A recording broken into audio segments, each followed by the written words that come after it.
born in the Toronto suburb of Newmarket, Ontario, Canada, to Kathleen, a homemaker, and Percy Carrey, a musician and accountant. He was raised a Roman Catholic and has 3 older siblings, John, Patricia, and Rita.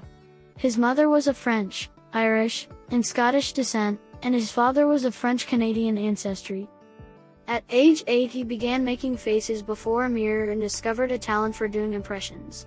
At age 10, Carrey wrote a letter to Carol Burnett of The Carol Burnett Show pointing out that he was already a master of impressions and should be considered for a role on the show.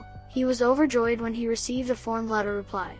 A fan of Monty Python, whose TV show aired in the 1970s, in 2014 Carrey appeared on Monty Python's Best Bits and recalled the effect on him of Ernest Scribbler laughing himself to death in the funniest joke in the world sketch. Radio Times states, "You'll see why immediately. Palin's performance is uncannily Carrey-esque." Carrey spent his early years in the borough of Scarborough, Ontario, part of metropolitan Toronto, where he attended Blessed Trinity Catholic Elementary School in North York.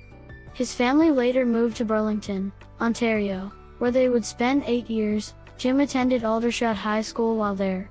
Sometime later, his family became homeless and lived together in a Volkswagen van while teenage Jim and his brother spent months living in a tent in Charles Daly Park on the Lake Ontario shore in Lincoln, Ontario. The family struggled financially. However, their situation started improving once his father found employment in the accounting department at the Titan Wheels tire factory in Scarborough.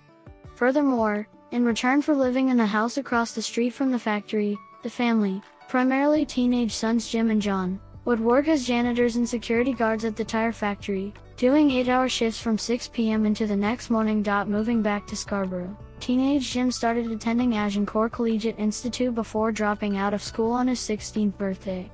He began to perform comedy in downtown Toronto while continuing to work at the factory. In a 2007 Hamilton Spectator interview, Carrey said, "If my career in show business hadn't panned out, I would probably be working today in Hamilton, Ontario, at the Dofasco steel mill." As a young man, he could see the steel mills across the Burlington Bay and often thought that was where the great jobs were.